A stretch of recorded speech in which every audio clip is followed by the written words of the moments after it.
नमस्कार। Client x पर आपका स्वागत है। हमेशा की तरह आपसे निवेदन है, क्लाइंट एक्स को चैनल को सब्सक्राइब करें, हमारी वीडियोस को लाइक करें और फ्रेंड्स एंड फैमिली के साथ जरूर शेयर करें।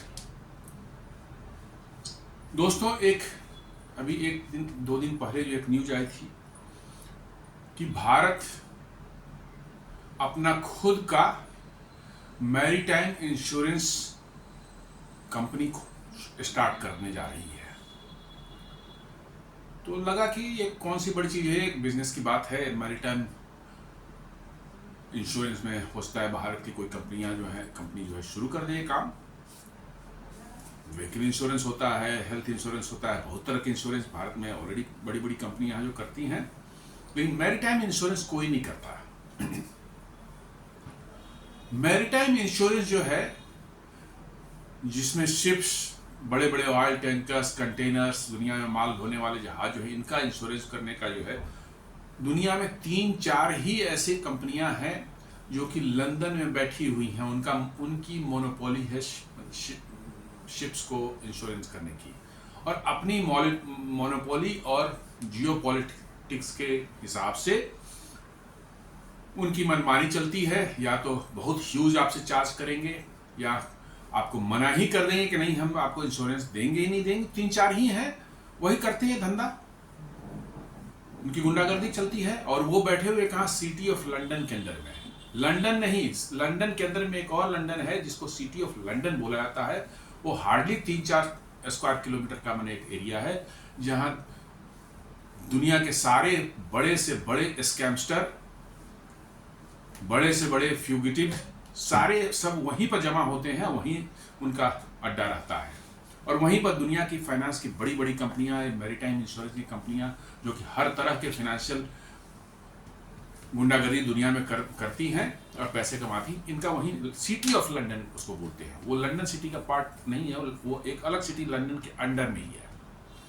बहुत छोटा है, हम बोलता है 2-3 किलोमीटर वाई, 2-3 किलोमीटर ज़्यादा नहीं होगा, 5-6 स्क्वायर किलोमीटर मैक्सिमम होगा। वहीं पर ये कंपनियां सब जो है अपना अड्डा जमा के बैठी हुई हैं। अभी आपने देखा होगा, यूक्रेन वार के दौरान जो है जब शुरू हुआ, तो भारत ने एनर्जी प्राइसेस सडनली बहुत ज़्यादा शूटअप कर गया। क्रूड ऑयल जो है वो इवन $130 पर बैरल तक पहुंच गया।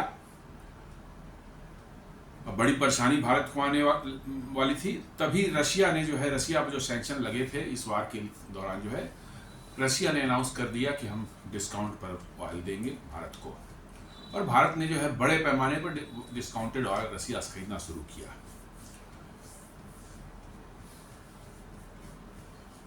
रशिया पर एक कैपिंग भी दी गई थी इस सैंक्शन के तहत, जो है कि $60 पर बैरल से ऊपर का प्राइस नहीं रशिया दे सकता। रशिया ने $60 के आसपास ही देना शुरू किया। इन बदमाशों ने फिर शुरू किया वहां पर इंश्योरेंस को लेकर के। जो टैंकर्स लेकर आते थे उनको रशिया से ऑयल भारत के लिए जो है उसको इन्होंने इंश्योरेंस देना बंद कर दिया। बहुत मुश्किल हुई। फिर कुछ भारत के अपनी कंपनियों, अंदर के कुछ कंपनियों ने जो है कुछ शिप्स वगैरह जो है हायर किया, कुछ ने टेम्पररी शिप्स को शॉर्ट पीरियड के लिए खरीदा भी, और वहां से तेल आना शुरू हुआ। लेकिन इंश्योरेंस एक बना रहा, लेकिन रशिया ने उसको काउंटर करने के लिए कुछ डिस्काउंट में ही ये प्रोविजन रखा कि चलो यदि कोई ऐसी हादसा होता है तो हम इसको कंपनसेट कर देंगे, और वो आया इस तरह। इसका मतलब है कि इंश्योरेंस जो है को एक एज ए मैरीटाइम इंश्योरेंस को एक ब्लैकमेलिंग टूल वो इस्तेमाल कर रहे थे। और फिर अभी वैसा ही कुछ माहौल बन रहा है। अभी 2 दिन पहले मैंने एक वीडियो बनाया था जिसमें मैंने बताया था कैसे उन्होंने भारत के नायरा एनर्जी, जो कि गुजरात में एक मतलब कि जो है रिफाइनरी है, ये इंडो रशियन रिफाइनरी, इस रिफाइनरी में 49% स्टेक जो है रशियन जो है रोजनेफ्ट कंपनी है उसकी है, और 51% जो भारत में अलग अलग लोगों के, अलग अलग इंस्टीट्यूशन, प्राइवेट लोगों, पब्लिक के बीच में या इस तरह के हैं, बट मेजोरिटी शेयर उसी के है, तो उसको मालिकाना हक उसी को माना जाता है। उस पर जो है यूरोपियन यूनियन ने सैंक्शन लगा दिया कि भाई ये रशियन ऑयल ये इंपोर्ट करते हैं और वहाँ से फिर उसको रिफाइन कर यूरोप भेजते हैं, इसलिए जो है उनका तेल जो है यूरोप में नहीं खरीदा जाएगा। हालांकि रिलायंस इंडस्ट्रीज भी जो है रशियन ऑयल खरीदती है बड़े पैमाने पर, और वो भी एक्सपोर्ट करती है, लेकिन अब रिलायंस इंडस्ट्री बहुत बड़ा वो है, उसके साथ छेड़छाड़ करना जो है उतना आसान नहीं होता। तो उन्होंने रिलायंस को फिलहाल जो है उस पर कुछ नहीं की प्रतिबंध लगाए हैं, लेकिन नायरा एनर्जी पर उन्होंने जरूर लगा दिए। खैर, उस पर निपटने की तैयारी हो रही है। यदि यूरोप नहीं लेगा कोई और लेगा, और यूरोप नहीं लेगा तो उनको तेल मिलेगा कहां से, वो भी देखने वाली बात है। तो अभी आज प्रधानमंत्री मोदी जो है ब्रिटेन जा रहे हैं, और ब्रिटेन में जो है ब्रिटेन के साथ एक फ्री ट्रेड एग्रीमेंट साइन होने वाला है। फाइनल हो ही गया है, एक फॉर्मेलिटी पूरा करने को जा रहे हैं, लेकिन ये ना भी जाते तो डील ऐसे भी साइन हो जाती है, कोई और जाके कर सकता था। बिल्कुल फाइनल हो चुका था अबाउट 10 डेज 15 डेज बैक। लेकिन इसको मेरा अपना अनुमान है कि इसको अमेरिका के साथ जो ट्रेड डील फंसी हुई है उसमें एज ए पोस्चरिंग भारत जो है यूके के साथ ये डील साइन करने वाला है, और इसमें ये दिखाया जा रहा है कि कैसे पश्चिमी दुनिया के देश जो हैं उनके सामने भारत अपने इंटरेस्ट को कंप्रोमाइज नहीं करता।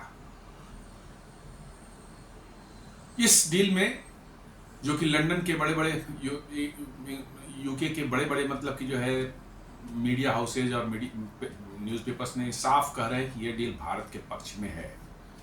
ये डील इससे ज़्यादा फायदा भारत को होने वाला है। क्यों? क्योंकि आपके प्रोडक्ट्स जो हैं, वैसे प्रोडक्ट जो बड़ी संख्या में आम लोगों द्वारा इस्तेमाल किए जाते हैं, गारमेंट्स हो गए, यूटेंसिल्स हो गए, खिलौने, टॉयज, स्मॉल वैल्यू के कार्स वगैरह जो जितने भी हैं, ऑटो पार्ट्स, हर तरह के इंजीनियरिंग गुड्स, हाउस होल्ड इस्तेमाल चीज़ें, गारमेंट्स, सभी चीज़ें आपकी वर्चुअली यूके के अंदर में ड्यूटी फ्री जाएंगी, उन पर ड्यूटी नहीं लगेगा। समझ लीजिए कितना बड़ा मार्केट आपको जो है आपका खुलने जा रहा है। खासकर गारमेंट को ले लें तो 10-12 बिलियन डॉलर के बिजनेस तो आपको गारमेंट से ही शायद मतलब कि मिलने वाला है, जो कि अभी बांग्लादेश में जो क्राइसिस पिछले साल से शुरू हुई है, जिसके कारण की गारमेंट इंडस्ट्री जो बुरी तरह से इफेक्ट हुई है। तो आपके सामने एक बहुत बड़ी अपॉर्चुनिटी मिली है, और एक फ्री ट्रेड एग्रीमेंट यूके के साथ हो जाएगा तो इन सब के लिए बाजार खुल जाएगा वहां पर। यूके के अब लोगों को, भारत में लोग चिंता हो सकती है कि यूके को भी तो फायदा होगा उसकी चीज़ों में, बिल्कुल होगा, लेकिन उनको जो उनके प्रोडक्ट्स जो हैं भारत में आएंगे, इंजीनियरिंग में प्रोडक्ट्स या ऑटो पार्ट्स या इन सबों में कोई भारत का मुकाबला वो नहीं कर सकते कॉस्ट के मामले में, कोई डरने की बात नहीं है। उनकी सबसे बड़ी जो है ये होगी उनकी स्कॉच, विस्की, वाइन्स, ये सब जो है प्रोडक्ट्स जो है जो अभी 150% जिन पर इंपोर्ट ड्यूटी लगती है, वो अब घट करके 40% हो जाएगी, और वो भी तुरंत नहीं होगी, 10 साल में होगी, धीरे धीरे ग्रेजुअली होते होते तो 40% पर हो जाएगी।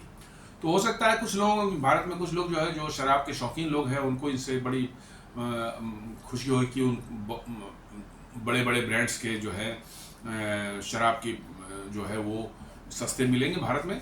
लेकिन ये बहुत बड़ा कोई ऐसा बिजनेस मैंने इस नहीं है कि जिससे कि 2-4-5 बिलियन डॉलर का हो सकता है, लेकिन इससे कोई बहुत बड़ा नहीं। भारत को जितना जो मार्केट मिल रहा है, और जिस तरह वर्चुअली आपके सारी छोटी मोटी चीज़ें जो हैं आम आदमी के ज़िंदगी में जो इस्तेमाल होती है, दवाइयाँ हैं, तो इंजीनियरिंग गुड्स है, ऑटो पार्ट्स हो गया, इवन आप कार बनाते हैं कम कॉस्ट वाली, वो सब जितने भी चीज़ें, all they will get the access of European market. तो ये वर्चुअली अमेरिका जो दादागिरी कर रहा है अपने ट्रेड डील के लिए, उसके लिए एक पोस्चरिंग है, और साथ साथ यूरोप को भी एक मैसेज है कि भैया समझ जाओ, नहीं तो तुम्हारे साथ जो ट्रेड डील की बात हो रही है कि by end of this year करेंगे, वो खटाई में पड़ सकती है। तो यूरोपियन यूनियन ने जो भारत को रशिया से ऑयल लेने पर जो इस पर जो एक्शन कुछ लेना शुरू किया है, इसके बारे में अभी हमारे विक्रम मिस्री जी जो है, जो कि हमारे फॉरेन सेक्रेटरी, ने बड़ा ही एकदम बिल्कुल बिना लाग लपट के इतना क्लियर कट स्ट्रेट फॉरवर्ड जवाब दिया है। जब उनसे इन पर के बारे में पूछा गया, नायरा एनर्जी के बारे में जो मतलब की हुई, तो उन्होंने साफ कहा कि we have made very clear that in so far as energy security is concern, it is the highest priority of the government of India to provide energy security for the people of India, and we will do what we need to do with regard to that. साफ कर दिया कि हमारे लिए, हमारे देश के लोगों के लिए की प्रायोरिटी सबसे पहले है, उनकी एनर्जी सिक्योरिटी हमारा सबसे बड़ा कंसर्न है, और उसके लिए हमें जो करना पड़ेगा हम करेंगे, आप जाओ बाहर गए। ये साफ कर दिया है। उसके बाद उन्होंने कहा on energy related issue itself also, as we have said previously, it is important not to have double standards and to have a clear-eyed perception of what the global situation is insofar as the broader energy market is concerned. उन्होंने कहा कि double standard इसमें नहीं चलेगा, क्योंकि बहुत से अभी भी ईस्टर्न यूरोप के बहुत से यूरोपियन देश या इवन वेस्टर्न यूरोप के भी है, थर्ड कंट्री के थ्रू घुमा फिरा करके रीराउट करके रशियन एनर्जी खरीद रहे हैं, ऑयल और गैस। और अब तक भारत से भी तो ले रहे थे रशियन ऑयल रिफाइंड होकर, तो अभी तक तो पिछले 2 साल 2.5 साल से तो ले ही रहे थे। तो उनका कि ये डबल स्टैंडर्ड नहीं चलेगा। और इस बात पर अमेरिका ने भी भारत को धमकी दी कि रशियन ऑयल लेना बंद नहीं करोगे, या पुतिन 50 दिन के अंदर में ये वार नहीं रोकते हैं तो 100% की टैरिफ लग जाएगी। जबकि अमेरिका खुद पिछले 3.5 साल से चल रहा है ये रसिया यूक्रेन वार, और इसमें अमेरिका अभी तक, शुरू से लेकर अभी तक, खुद भी रसिया से यूरेनियम लेना उसने बंद नहीं किया है। अभी भी उसी जिस रफ्तार से वो ले रहा था पहले, उसी स्पीड से यूरेनियम अभी भी खरीद रहा है। यूरेनियम भी तो एनर्जी रिक्वायरमेंट के लिए ही ली जाती है। तो जब यूरेनियम ले सकते हैं तो भाई यूरेनियम का पैसा क्या रसिया वार में यूज नहीं करेगा और वायु का पैसा रसिया वार में यूज करेगा? इसका तो कोई लॉजिक ही नहीं है। तो ये पोस्चरिंग दी जा रही है कि भाई आपको जो करना है कर लो, हम अपनी जरूरत है जो है वो हम करेंगे। और इसीलिए मैरीटाइम इंश्योरेंस वाला जो है बहुत इंपॉर्टेंट हो जाता है, क्योंकि अब कुछ भारतीय कंपनियों ने भी जो है कंटेनर शिप्स जो है ऑयल के लिए जो है वो सब कुछ अपना शॉर्ट टाइम लीज या ये सब करके जो है जुगाड़ कर रखा है। और यदि उनको इंश्योरेंस किसी भारतीय कंपनी से मिलना शुरू हो जाएगा तो वो बड़े आराम से रशिया से ऑयल जो है तेल भारत ला सकेंगे। अब यूरोपियन ने जो करना है करे, रिफाइंड प्रोडक्ट को खरीदना है बाहर से खरीदे, नहीं खरीदना है न खरीदे। 2-2.5 साल पहले थे, 3 साल पहले तक तो हम उनको प्रोडक्ट बेचते नहीं थे।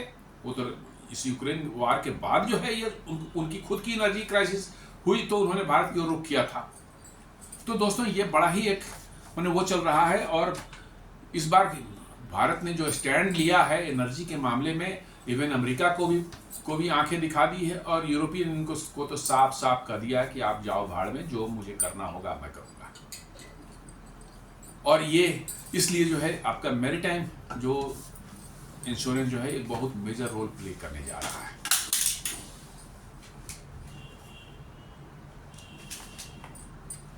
उन्होंने और फिर कहा कि it is also dealing with issue that is existential for the rest of the world and I think it is important to keep balance and perspective when talking about this issues. उन्होंने कहा कि हमें पता है कि दुनिया में क्या प्रॉब्लम है, कहाँ क्या है, और हम भी उसे डील कर रहे हैं और हम भी फेस कर रहे हैं। इसलिए जो है सिर्फ भारत पर उंगली ना उठाएं, बट वो खुद अपने आप पर भी देखें कि वो क्या कर रहे हैं, और अपने इंटरेस्ट में जो है हमें जो करना है वो हम करते रहेंगे।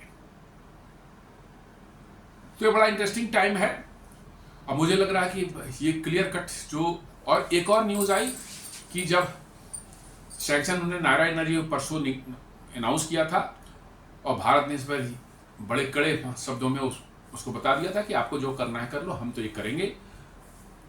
यूरोपियन यूनियन के जो इन्वॉय हैं, उनके राजदूत जो भारत में हैं, वो आकर के वर्चुअली जो है विदेश मंत्रालय में गिड़गिड़ा रहे थे कल, और कह रहे थे नहीं नहीं ये भारत के लिए कोई परेशानी की बात नहीं, हम इससे यदि भारत को कोई परेशानी हो रही तो हम we are sorry for that, हम मतलब उसके लिए जो है वी अपोलोजाइज फॉर दैट, ये तो रशिया के लिए था, और मतलब कि हम इसको देखेंगे कि भारत को शायद इससे उन्हें परिधि को प्रतिबंध लगा है तो और उससे परेशानी हो रही है भारत को, तो हम उसको हटाने के लिए विचार कर, बहुत तरह की बातें उन्होंने की।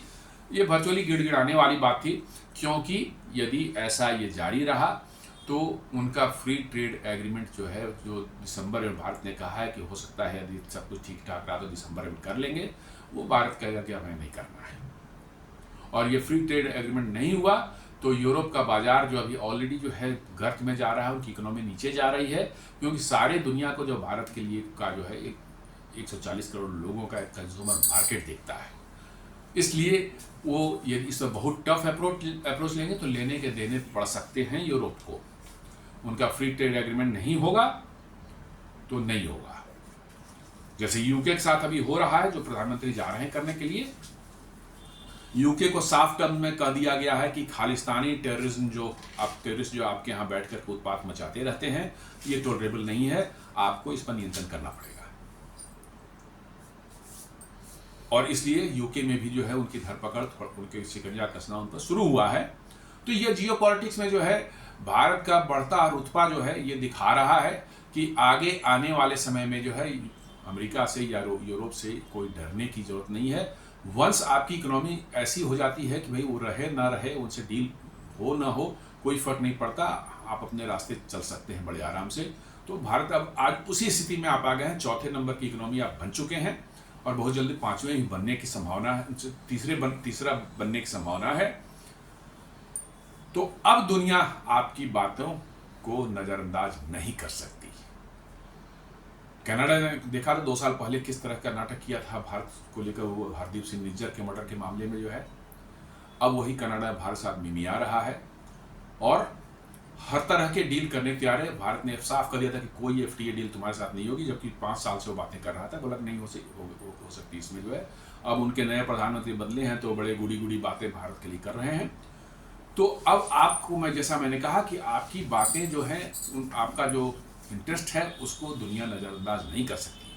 यूनाइटेड स्टेट्स अभी फिलहाल जो है थोड़े बहुत जो है ट्रंप के नेतृत्व में जो है ये दिखा रहा है, बट उनको ये बातें समझ में आ रही है कि एक सर्टेन स्टेज के बियॉन्ड जो है वो कुछ खास कर नहीं सकते। तो दोस्तों ये छोटा सा एक जियोपॉलिटिक्स से रिलेटेड एक न्यूज़ था, मैंने सोचा इसको शेयर करूं। उम्मीद करता हूं कि ये विश्लेषण आपको पसंद आया होगा। पसंद आया हो तो आप हमारे वीडियोस को लाइक करें, फ्रेंड्स एंड फैमिली के साथ शेयर भी करें और प्लैनेट एक्स को जरूर सब्सक्राइब करें और बेल आइकन को भी साथ साथ में जरूर दबाएं। धन्यवाद।